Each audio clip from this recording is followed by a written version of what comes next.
Le grand orgue de Notre-Dame de Paris, c'est non seulement un instrument de toute première importance du point de vue historique, c'est le résumé de 5 siècles d'histoire de l'orgue en France. C'est un instrument exceptionnel par sa taille, presque 8000 tuyaux. C'est quelque chose qu'on ne trouve nulle part ailleurs en France. C'est fantastique d'avoir un instrument comme celui-là, avec cette palette sonore qui nous permet d'aborder vraiment avec un égal bonheur le répertoire 18e, symphonique ou le répertoire contemporain. C'est à la fois aussi fragile qu'un Stradivarius et aussi énorme qu'un immeuble. Le seul instrument de musique dans lequel on pénètre. Pour moi, l'orgue, il représente une grande chorale. Chaque tuyau, c'est une personne. Et faire parler le tuyau, c'est comme faire parler et faire chanter une personne. Pour moi, c'est ça. Un orgue comme Notre-Dame de Paris, c'est évidemment un instrument très très complexe, mais le fonctionnement de base est assez simple. D'abord, tout à fait en bas, il y a la soufflerie, c'est ce qui va produire l'air sous pression, ce que les facteurs d'orgue vont appeler le vent. Au-dessus de ça, il y a des sommiers, ce sont des pièces de bois sur lesquelles sont posés les tuyaux et où il y a l'information qui arrive d'un côté et le vent qui arrive de l'autre côté. Et donc tout ça est mélangé pour que, en fait, là encore, le bon tuyau sonne au bon moment à la demande de l'organiste.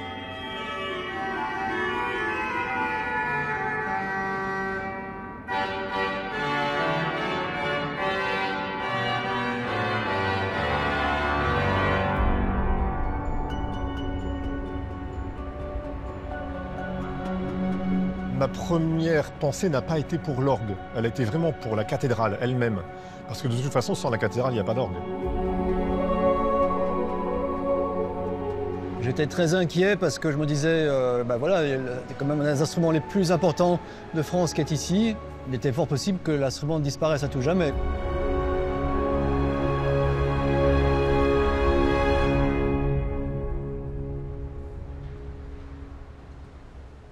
Une semaine après l'incendie, donc le 23 avril 2019, j'ai fait partie des personnes qui ont été les premières à monter à la tribune.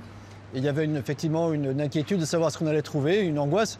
Et on a été quand même assez rapidement rassurés puisqu'on s'est rendu compte que l'orgue avait très peu souffert de l'incendie. La seule pathologie qui affecte cet instrument, c'est en fait qu'il est envahi par de la poussière de plomb, qui n'est pas du tout dangereuse pour l'orgue, mais qui est dangereuse pour la santé humaine.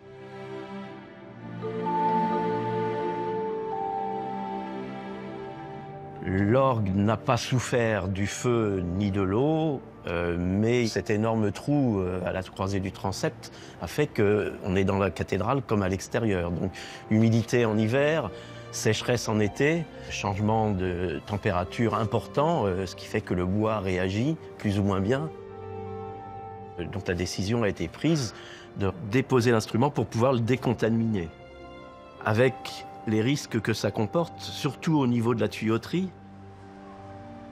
Les tuyaux sont en alliage d'étain et de plomb et ils sont très fragiles.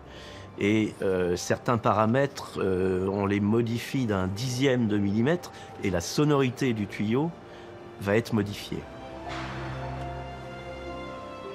Dans un contexte d'urgence impérieuse, il va y avoir 3 entreprises de facteurs d'orgue qui sont réquisitionnées.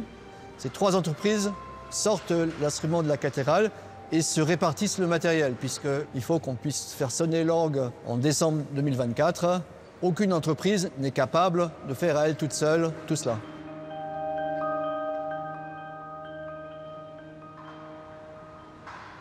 Un facteur d'orgue, ce n'est pas celui qui distribue le courrier dans l'orgue, loin de là.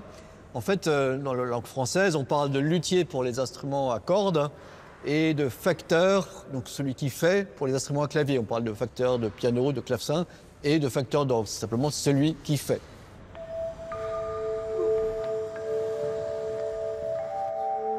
C'est bon, on monte.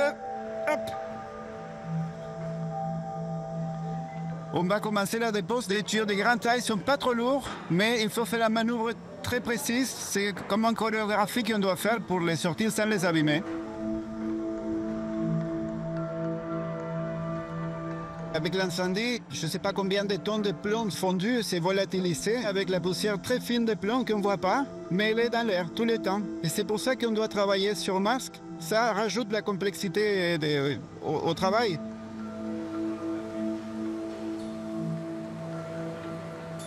Au sein même du démontage, il y a eu 3 étapes. Une première qui consistait à sortir la console de l'instrument. Donc la console, c'est là qui a les 5 claviers, le pédalier, c'est là que l'organiste en fait est aux commandes.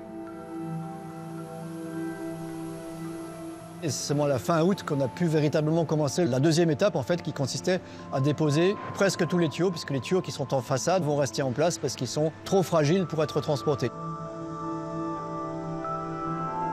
Les tuyaux sont très délicats, sont faits d'un mélange d'étain et plomb et c'est de la feuille de métal très fine. Si on ne stocke pas les tuyaux de manière très soigneuse, ça peut se déformer et ça peut perdre l'harmonie des sons caractéristiques de cet orgue. C'est pour ça qu'on a stocké toute la tuyauterie à la verticale. C'est bon? Je te laisse. On a fait les travaux comme si c'était des sculptures d'un musée.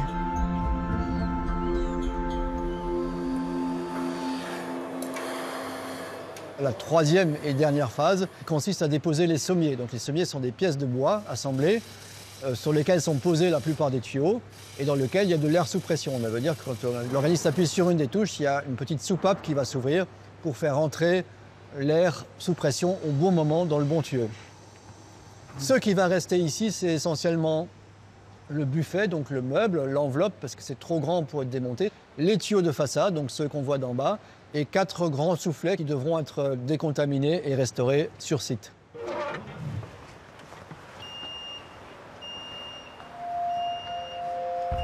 On sait que c'est fait en toute sécurité, avec toutes les garanties, mais c'est l'orgue de Notre-Dame qui est suspendu dans l'air dans ces moments. C'est un moment de peur, on ne peut pas éviter.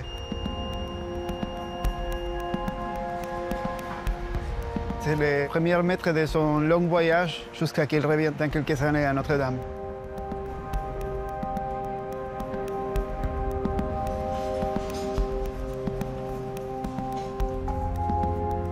Je suis vraiment très ému d'être si près de la façade. Ça ne m'était pas arrivé quand même depuis 1 an et demi. Et ça, c'est une image qui m'a vraiment manqué.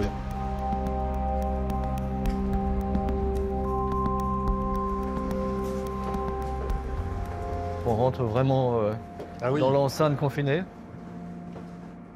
Donc évidemment, ça doit faire drôle de voir ici que la console n'est plus là. Oui, effectivement. Oui. C'est là que vous êtes assis pendant Voilà, là, je suis en train de jouer, là. Bertrand, je crois la première fois que je pourrais faire ça, est-ce que tu m'autorises à toucher un des tuyaux? Allez, vas-y, fais-toi plaisir. Bon, j'ai les gants, hein. Oui. Oh là là. Les enjeux d'une restauration comme celle-ci, après un sinistre comme la cathédrale a connu, sont évidemment extrêmement importants. Notamment sur le fait de pouvoir retrouver l'instrument tel qu'on l'a connu avant. J'espère que ce sera le cas et qu'on pourra aussi éventuellement même améliorer un certain nombre de choses qu'on a pu repérer, à savoir des petits défauts accumulés, etc., ou des dysfonctionnements qu'on pourrait justement réparer maintenant parce qu'on peut atteindre des parties de l'instrument qu'on ne pouvait pas atteindre, par exemple, à la dernière restauration. Christian, est-ce qu'on va pouvoir penser à faire quelque chose sur le mur du fond, tant qu'il n'y a rien? Ah bah oui, c'est le moment où faire quelque chose, parce qu'il y avait des problèmes de gravats qui tombaient dans les tuyaux, c'est ça? Non, pas du tout. C'est qu'en fait, on a des problèmes récurrents, tous les étés évidemment, Oui. avec la chaleur qui transperce le mur. En fait, je viens travailler par exemple à 9 h, l'orgue est juste. À minuit, l'orgue est totalement faux, parce que la chaleur accumulée du soleil, etc., en plein mois de juillet ou d'août, traverse le mur comme ça. Ce qui est extrêmement incroyable ici à Notre-Dame, c'est que tous les facteurs d'orgue qui ont travaillé dans l'instrument ont eu le respect de tout ce que les prédécesseurs ont fait avant eux. Et je dirais que l'âme de chaque facteur d'orgue s'est ajoutée au facteur d'orgue précédent. C'est une chaîne, si vous voulez, ininterrompue depuis 500 ans. Je trouve que c'est fabuleux.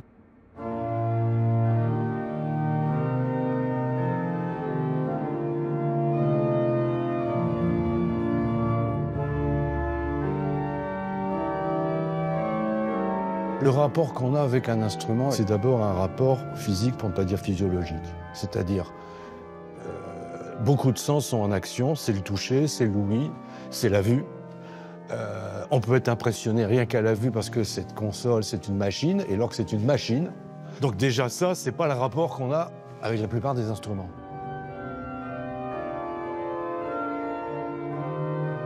Ensuite, ce qui est pour moi le plus important, et c'est le cas notamment à Notre-Dame de Paris, c'est l'espace sonore. Est-ce qu'on est là dans un espace sonore où on peut, j'allais dire, faire corps avec l'instrument?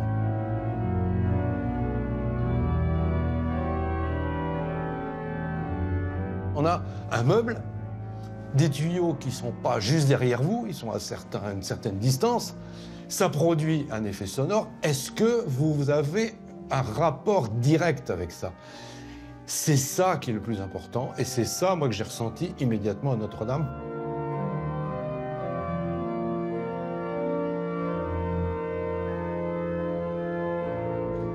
Un orgue, en soi, c'est un instrument qui ne serait rien s'il n'y avait pas le volume qui l'entoure. L'adéquation entre le son de l'orgue et la cathédrale est juste unique. Quand on se balade n'importe où dans la cathédrale, on entend ce son qui vous enveloppe, qui vous prend. C'est extrêmement magique. Cette forte impression, je crois, peut donner aux gens qui viennent dans la cathédrale, même s'ils ne sont pas croyants, justement un sens du sacré, un sens du spirituel. Et notre rôle, nous, en tant que musiciens organistes, c'est justement d'assurer cette connexion entre deux mondes, de donner un vecteur, justement, aux gens qui sont là et qui peuvent entendre l'orgue, qui peuvent entendre, justement, j'allais dire, la musique, les pierres chantées.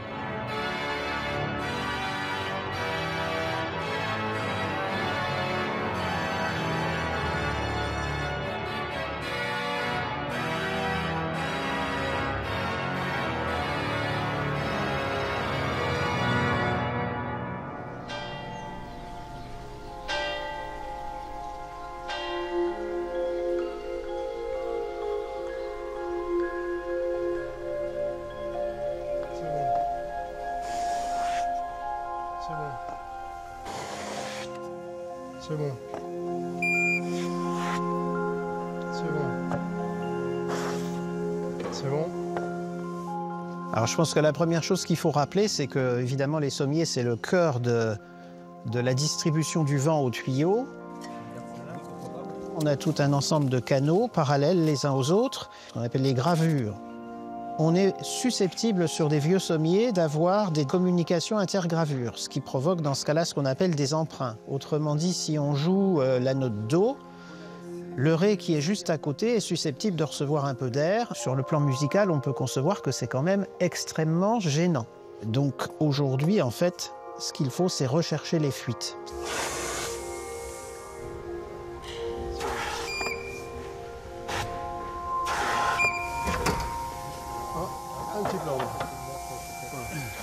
Il y en a un. Si on veut mettre en évidence les fuites, on va souffler assez fort pour essayer de les détecter plus facilement. Mais c'est vrai que par rapport au sinistre de Notre-Dame, c'est la première fois que ces sommiers vont recevoir de nouveau de l'air sous pression.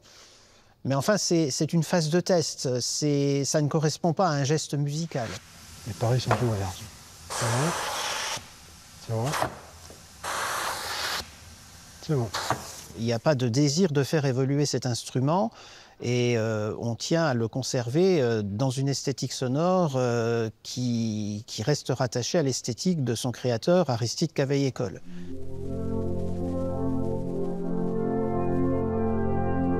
Aristide Cavaillé-Coll a été le grand facteur d'orgue français au XIXe siècle. C'est lui qui a véritablement inventé un style qu'on peut appeler l'orgue symphonique français.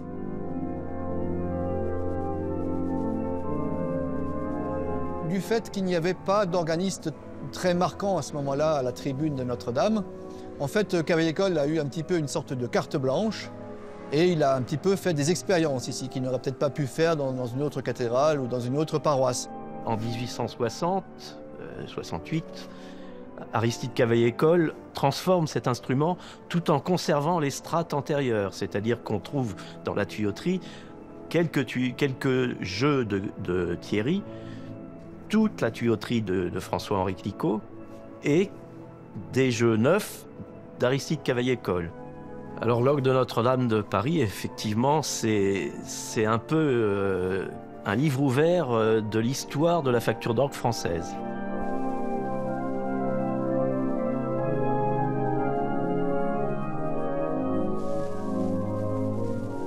Le fait d'avoir un instrument comme ça en strates multiples nous permet à nous, musiciens, de finalement choisir les timbres les plus adaptés au répertoire qu'on va jouer.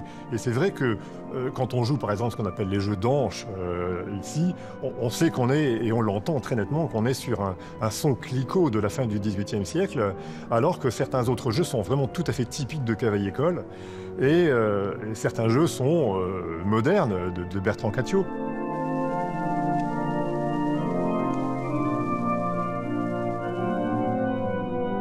Aristide Cavaillé-Coll a fait sa propre évolution.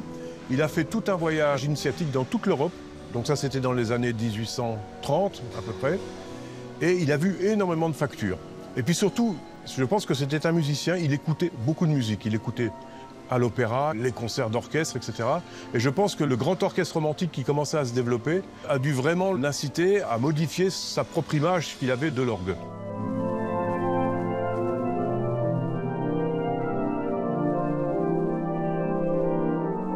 Ça a incité des musiciens à écrire une autre musique.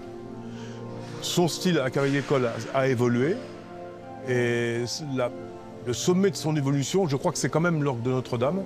Par exemple, une chose qui est très très étonnante ici à Notre-Dame, c'est qu'il a développé une échelle harmonique extrêmement complète qui n'existe dans aucun orgue en Europe.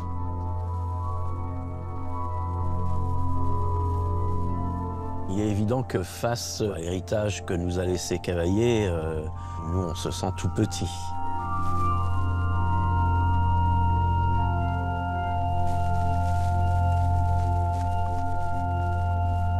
Il faut que je renumérote parce que 41, 40...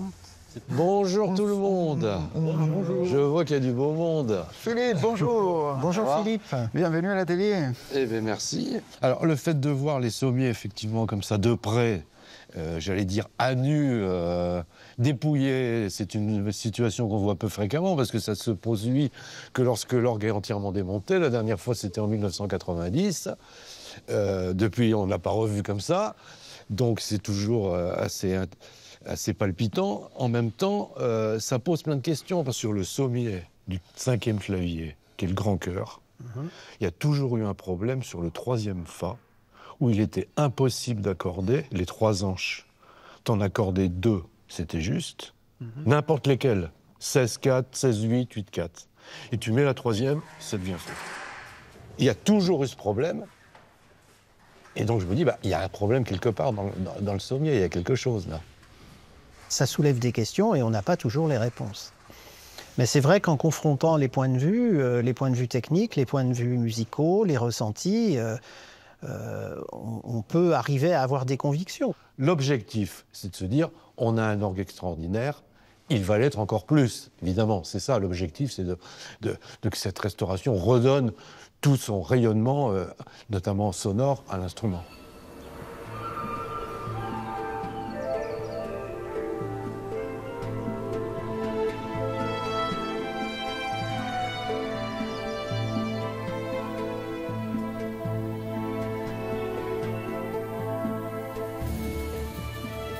Mais finalement, le nettoyage ici a commencé il y a 3 mois à peu près, donc ça va quand même plutôt vite. Enfin, ça...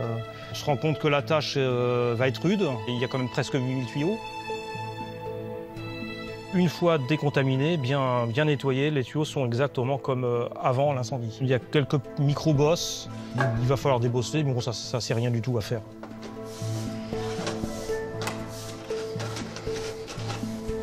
Donc c'est assez répétitif, parce qu'effectivement, il y a 8000 tuyaux dans l'orgue. Par contre, il est de haute précision.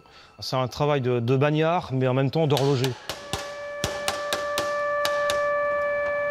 Et donc ça, c'est des tuyaux de Notre-Dame, mais qui sont posés sur le mannequin, là. Sur le mannequin, qui est donc un orgue d'essai, si tu veux, qui correspond à un grand orgue en miniature et qui nous permet d'essayer, donc tuyau par tuyau. Ça permet de gagner du temps et de reprendre quelques approximations qu'on peut trouver. Notamment, là, lui, il est trop prompt. Il est trop... Donc là, je vais intervenir sur la languette. Donc je vais démonter l'ensemble. Et ce travail sur la languette, c'est vraiment le travail le plus délicat du facteur d'orgue. C'est vraiment la fine pointe du métier de facteur d'orgue. Oui, c'est le travail de l'harmoniste, voilà. Effectivement. Ça demande une expérience vraiment. Voilà. Oui, c'est qu'on acquiert au fil des années. Voilà.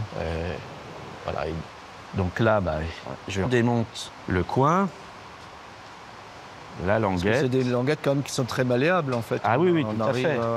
Ça, c'est le fameux outil pour l'harmonie des jeux de hanches. C'est le bois à courbure. Alors. Voilà.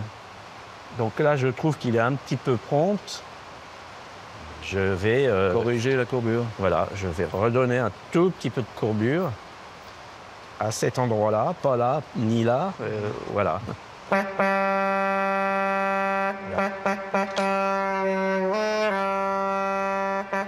Bon, là, il est mieux. Hein. Même si l'acoustique n'est bien sûr pas la même, on a vraiment la sensation, moi ça fait quand même 40 ans que je viens régulièrement à Notre-Dame, je retrouve cette couleur, cette chaleur qui est caractéristique. Tiens, vas-y, tu peux...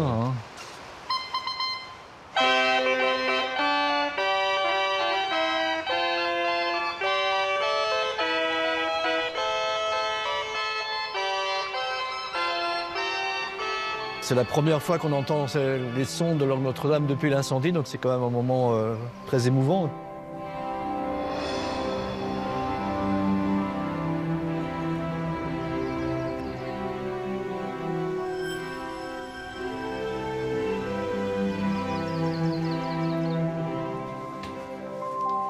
Après les tests qu'on a effectués en septembre 21, on s'est aperçu qu'il y avait des petites fuites de vent, des passages de vent d'une gravure à une autre.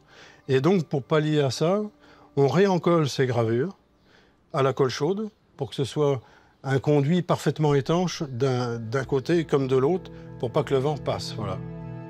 Alors, l'encollage des gravures avec un mélange de colle d'os et de colle de nerf. Voilà.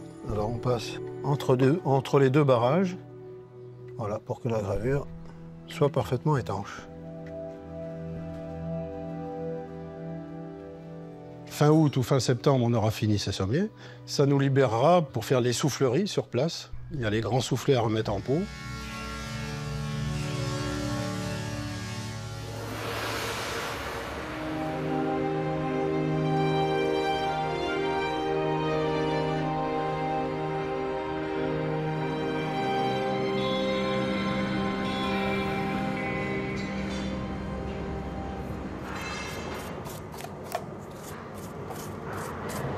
C'est toujours un peu les mêmes pigments, c'est-à-dire ombre calcinée, un peu de sienne, terre de sienne brûlée.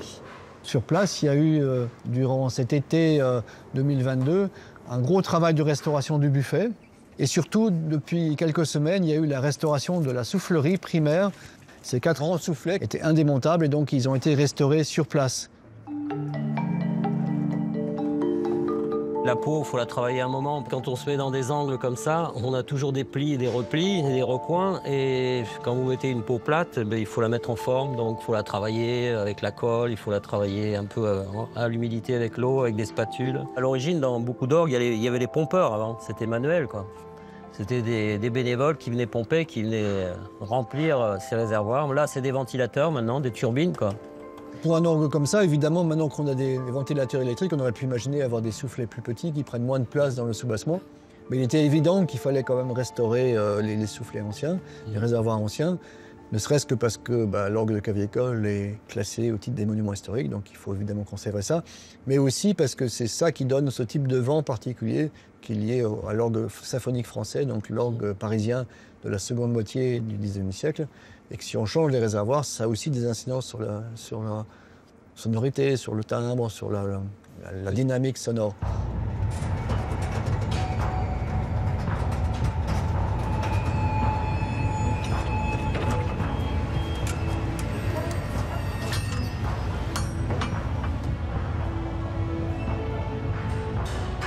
En fait, là, on a transporté un sommier. On est en phase de remontage dans l'instrument. Les sommiers qui ont été restaurés donc, en atelier, ça permet donc de repartir sur une très longue durée, en fin de compte, de l'instrument, pas pour des siècles, mais pour dire un certain temps, quoi. Descends. Ouais.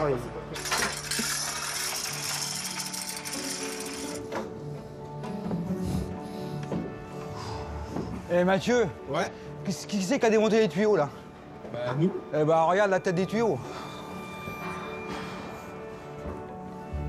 Sans déconner.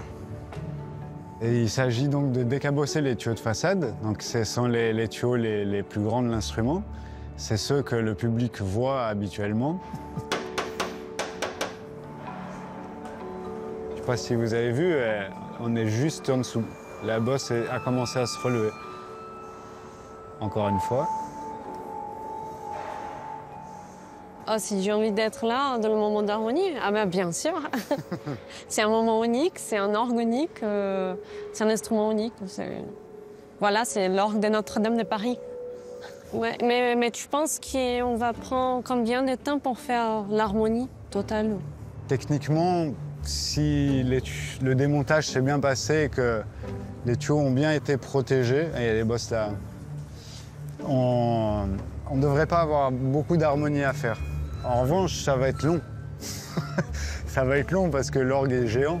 On est une équipe de jeunes dirigés par des vieux et qui sont bienveillants et qui tiennent vraiment à ce qu'il y ait une transmission qui se fasse. Alors on va être formés vraiment spécifiquement sur cet orgue ici. Elles y battent quand c'est plié comme ça. Je vais me forcer pour que ça soit bien plat.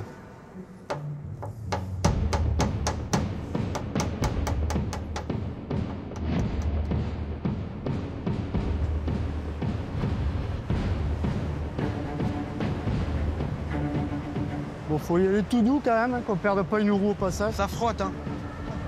Oh non, mais on est vraiment doucement, on va voir. Le poids de la caisse plus la console, ça fait dans les 650 kilos. Allez, Papou, on pousse. On pousse. Faut descendre. Maintenant qu'elle est en place, on peut jouer sur les claviers, mais bon, comme ça n'est pas connecté, donc ça ne joue pas. Il faut encore attendre quelques temps, quelques semaines, avant que ça joue.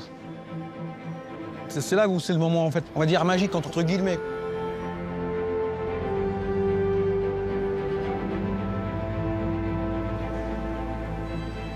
Alors là, nous en sommes arrivés à l'étape du montage des postages. C'est un tube de plomb qui amène l'air d'un point A à un point B.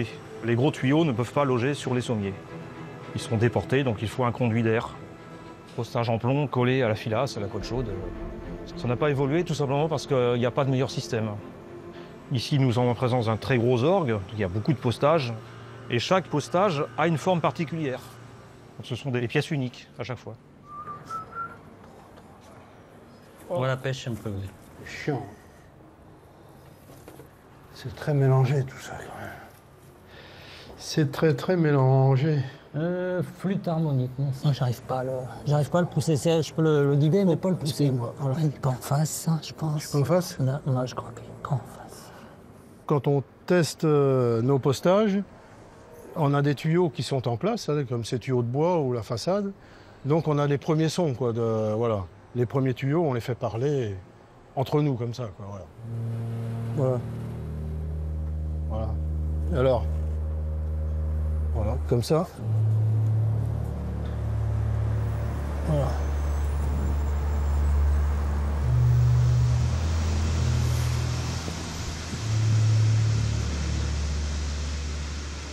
En fréquentant un petit peu le chantier, j'ai eu des retours de personnes qui travaillent sur d'autres opérations qui ont dit « Ah oui, on a commencé à entendre les premiers sons de l'orgue ». Manifestement, c'était quelque chose d'encourageant de savoir que l'orgue se remonte et qu'on avait tenu à l'entendre. Ils se réjouissaient de ça. Donc ça, c'est le tuyau le plus grave de l'orgue. Voilà. Le plus grand tuyau. Le plus grand tuyau de l'orgue, oui. Voilà. En mettant la main, on ressent physiquement les vibrations, en fait. Ah oui. Parce que c'est du 16 Hz, je crois, c'est donc 16 vibrations par seconde. Donc c'est vrai que quand on entend le tuyau d'ici, ça ressemble absolument pas à une note de musique.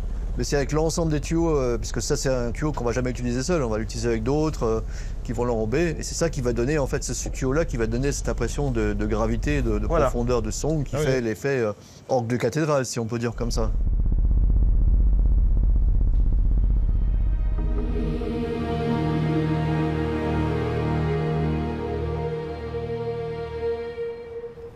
En fait, plus le tuyau est petit et plus ce sera aigu. Chaque tuyau correspond à une note, donc forcément, ils sont classés dans l'ordre, dans l'orgue, ce qui pourrait correspondre à une flûte de Pan.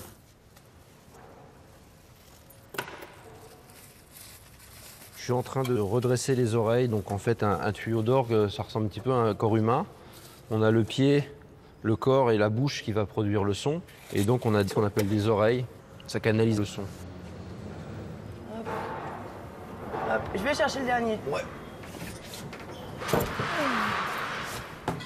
On va remettre les tuyaux progressivement donc de l'avant vers l'arrière. Et au fur et à mesure, on va rajouter les timbres dans l'instrument. Et pour faire ce travail-là de manière, disons, optimale et confortable, on ne peut pas poser tous les tuyaux d'un seul coup. Ici, le tuyau, donc comme c'est un alliage d'étain et de plomb, le pied a légèrement bougé, ce qui fait qu'il est un peu trop comme ça quand on le pose dans l'orgue. Vous voyez, il est un peu trop, il doit être un tout petit peu plus vers l'avant. Donc, je vais compenser donc cet effet donc de la gravité. Donc, je vais redresser un petit peu le métal en donnant un coup maîtrisé de manière à ce que le pied reprenne sa forme d'origine. Et que le tuyau puisse retrouver son... Voilà. Ça ne fait pas beaucoup, hein, mais il faut qu'il soit à l'aplomb. Ça va servir à tester un petit peu tous les mécanismes qui sont dessous, si tout est bien connecté, s'il n'y a pas de problème d'étanchéité et autres.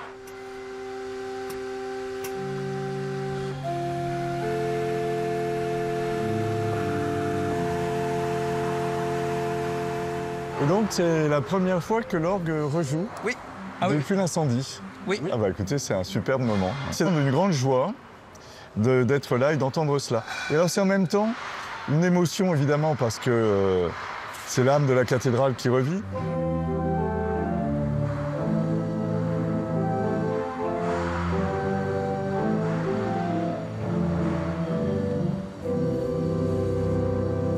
Vous connaissez le Salve Regina? Voilà, donc on vous engage. Je trouve que c'est beau de chanter, de jouer quelque chose à la Vierge Marie. On franchit une étape, puisque maintenant c'est du spirituel qui revient dans cette cathédrale, alors que depuis des années, on a d'abord évacué des décombres, on a mis des échafaudages, on a reconstruit des voûtes. Étape magnifique, mais là, on est dans le sens, plus directement.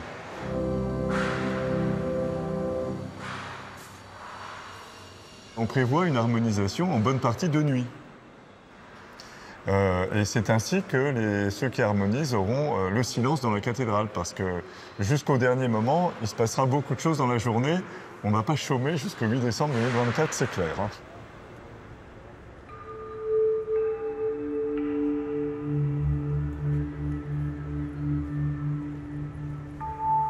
Ce qui surprend le plus, c'est effectivement la blancheur des pierres.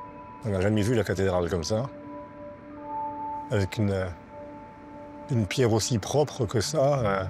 C'est évident que l'orgue va sonner très très très très clair.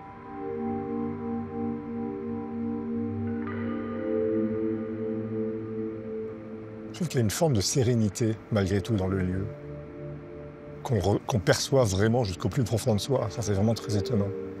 La cathédrale n'a pas perdu ça. Ben voilà, en fait, l'état de l'orgue depuis la fin du remontage, puisque le remontage est quasiment terminé maintenant. Et donc la façade est magnifique, là.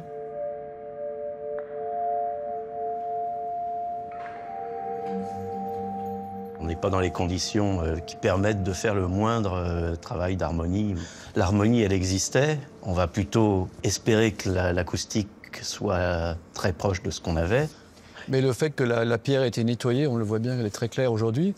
Est-ce que ça ne va pas modifier la relation entre les basses et les aigus, dans le sens que les aigus seraient peut-être favorisés, que l'orgue serait plus brillant, et donc les équilibres entre les tessitures seraient plus les mêmes? C'est un peu une inconnue, mais avant la restauration de 90, il y avait eu un passage de cordiste qui avait nettoyé toute la cathédrale, mais ça n'avait pas fondamentalement changé l'acoustique. Non, moi je pense que on ne devrait pas avoir de grosses surprises. Enfin, je le souhaite et je l'espère. Et sinon, on attendra 50 poussières. Voilà. Qui va revenir vite avec tous les touristes qu'on nous annonce. Oui.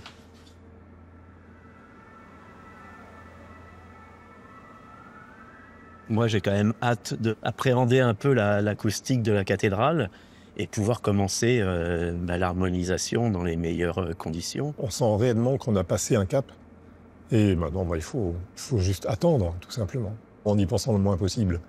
Ce qui me permettra justement d'arriver frais et dispo à ma prochaine visite, probablement quand l'orgue commencera à parler ou à chanter.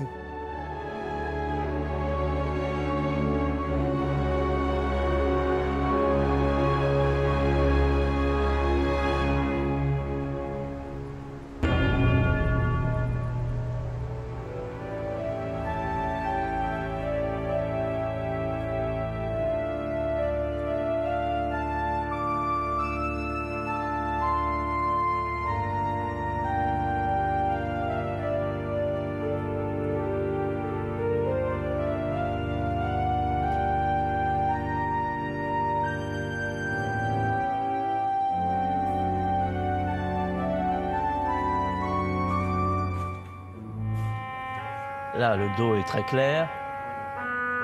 Le do dièse est un peu sombre. Le ré est plutôt pas trop mal. Les autres, là, c'est un peu sombre. Ça, c'est trop clair. Donc, on a encore beaucoup de travail à faire.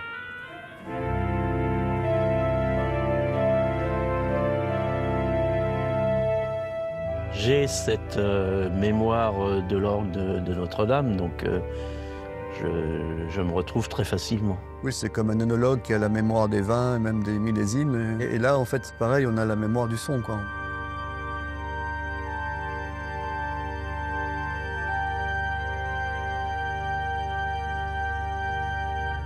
Il faut être absolument dans la perfection. C'est comme ça qu'on faisait au 18e, c'est comme ça qu'on faisait au 19e, c'est comme ça qu'on a fait au 20e et c'est comme ça qu'on doit faire aujourd'hui. Voilà. Et c'est ce qui explique qu'on aura besoin pratiquement de 6 mois pour faire l'harmonie et l'accord de tout l'instrument. Absolument. On pourrait croire que l'harmonie d'un orgue, c'est un petit peu la cerise sur le gâteau, mais en réalité, c'est vraiment une étape extrêmement importante parce que c'est vraiment ça qui va signer la réussite d'un instrument.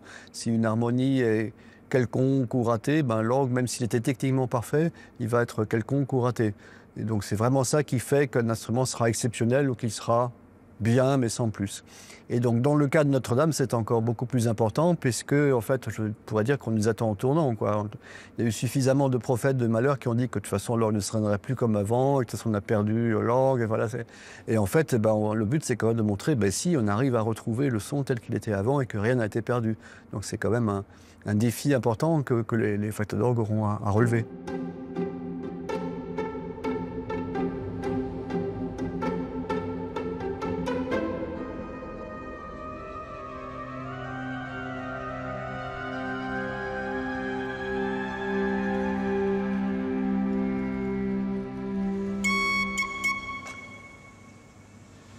Ah bah oui, évidemment.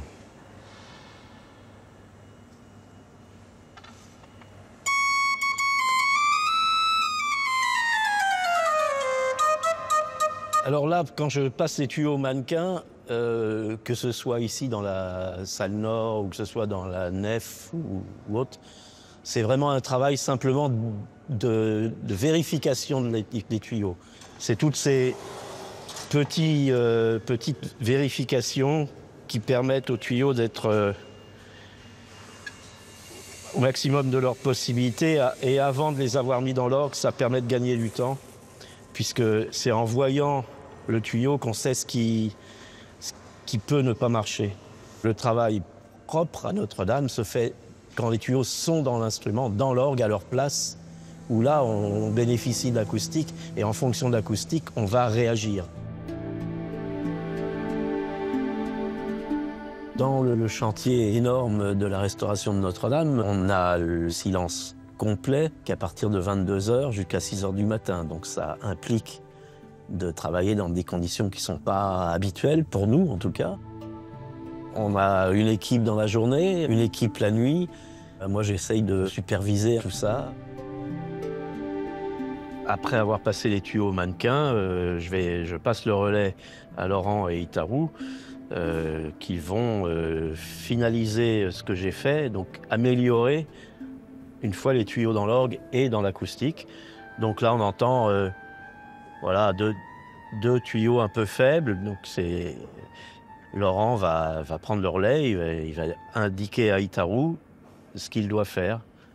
Et moi, maintenant, je leur laisse pour la nuit l'instrument.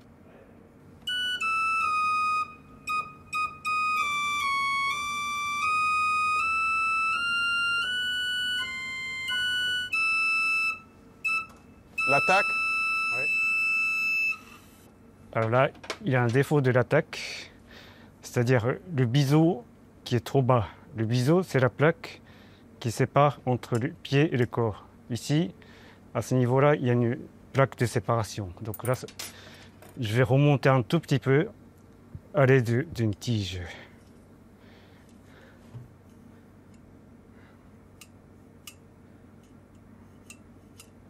Donc, à l'œil, ça se voit presque pas, mais ça va peut-être suffire pour...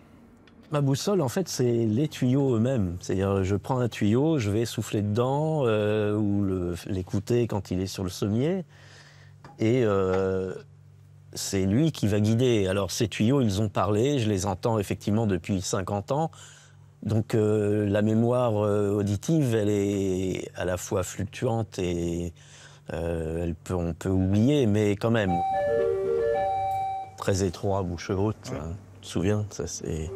Et alors, avec les flûtes harmoniques qui sont uniques ici, oui, si je le rajoute, ça éclaircit. Donc si j'ai les trois ensemble. Celui qui connaît le mieux cet instrument et qui a encore les sons en tête, c'est évidemment Bertrand Cattiou. Donc nous, on écoute ce qu'il nous dit, on écoute... le souvenir qu'il avait, donc il nous décrit ce souvenir et on essaie de le retranscrire. Est-ce que c'est mieux?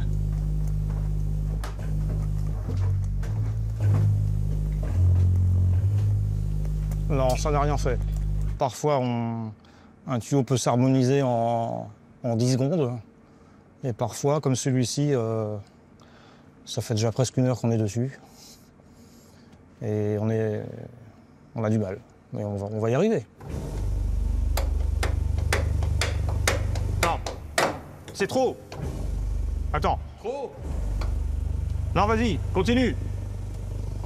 Il faut pouvoir étudier chaque tuyau, l'un par rapport à l'autre, de façon à avoir une égalisation, pas une égalisation plate, mais d'avoir une vie entre chaque tuyau sans tomber sur un son trop pointu à côté d'un son flûté.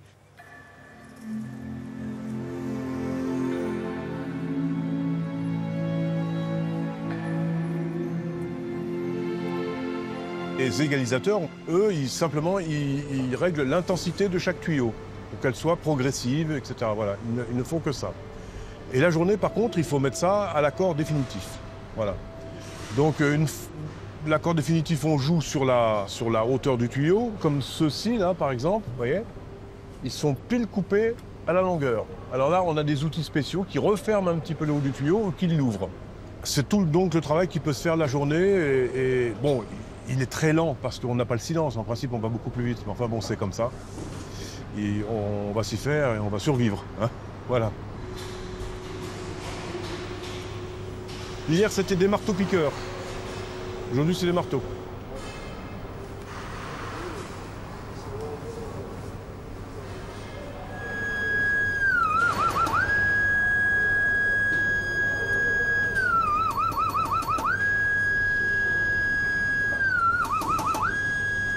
C'est-à-dire qu'on l'appareil nous indique là exactement la hauteur sonore à laquelle il doit être réglé. Donc on joue sur les oreilles et tant qu'on n'a pas ce niveau-là, tant qu'il n'est pas parfaitement fixe comme ça, on ne passe pas au suivant, quoi. Il faut faire les 8000 tuyaux de l'orgue comme ça.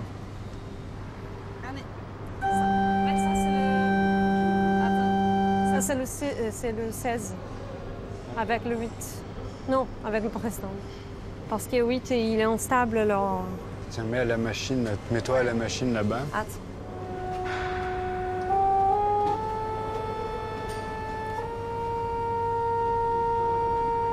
Ah oui, non, mais après une journée intense de travail, il y a des nuits qu'on entend, on continue à entendre les tuyaux.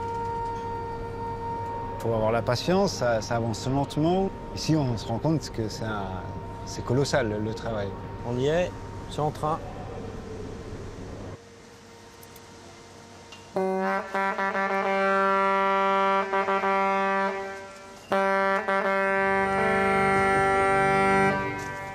Quelle émotion. N'est-ce pas? On vient de mettre en place les premiers tuyaux de chamade, donc ce sont ces trompettes horizontales qui sont une des particularités de l'orgue de Notre-Dame. C'est émouvant parce que c'est la première fois qu'on réentend ces sonorités depuis 5 ans.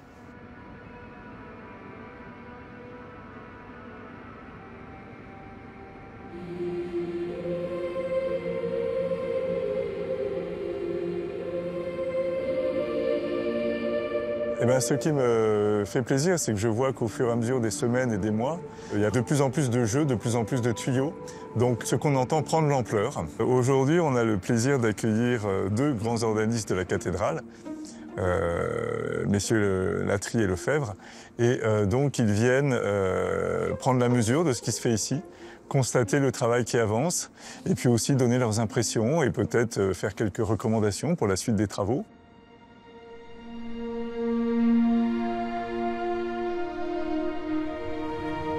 Bon, ben voilà, le vent est mis.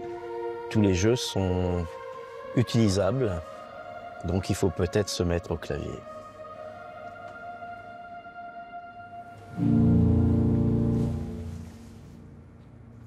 D'accord. Ah oui, donc c'est... D'accord.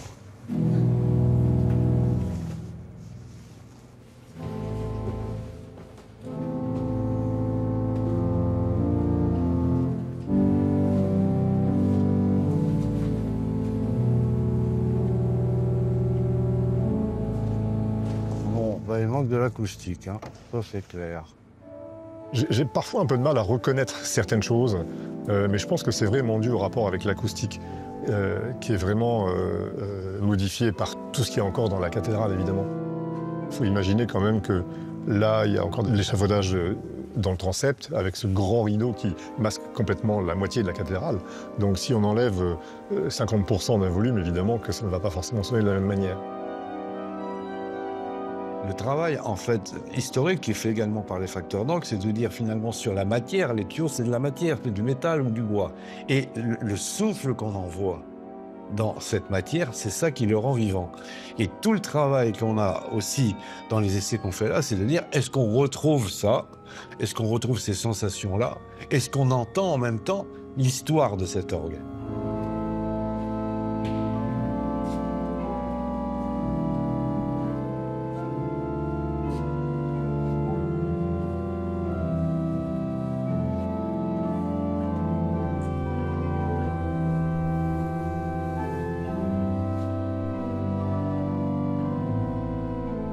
Sensation étrange, en fait.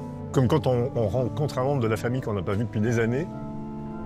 On le reconnaît, puis en même temps, on voit qu'il a vieilli ou qu'il a changé, ou il y a quelque chose qui n'est pas comme avant. Tout ça va se mettre en place, à la fois l'orgue, à la fois l'acoustique, et on va retrouver tout ça dans quelques mois.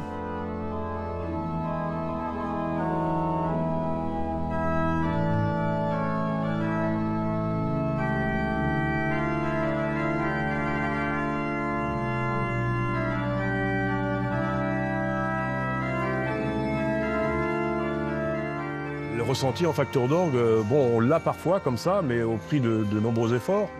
Mais c'est toujours un plaisir quand le résultat sonore est beau. Ça nous fait physiquement plaisir.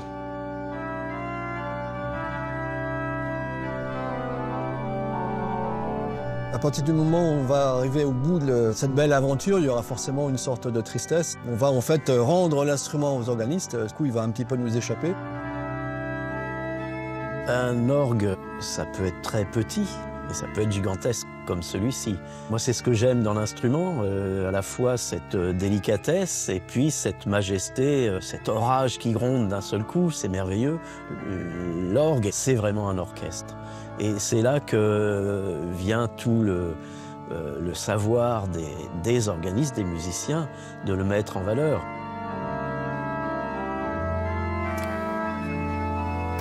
Pour l'instant, on ne fait que reprendre connaissance. Il va falloir inventer des choses, imaginer et créer et enchanter. C'est un moment merveilleux, émouvant, porteur.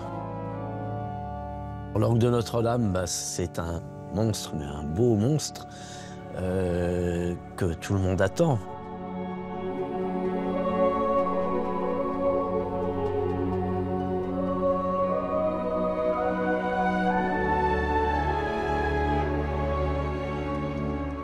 On est à quelques jours de la réouverture de la cathédrale et évidemment, on ne peut pas encore la montrer, mais je peux vous la faire entendre. Parce qu'en fait, quand on joue l'orgue, c'est quand même la pierre qui chante. Alors je vais vous faire chanter la pierre maintenant.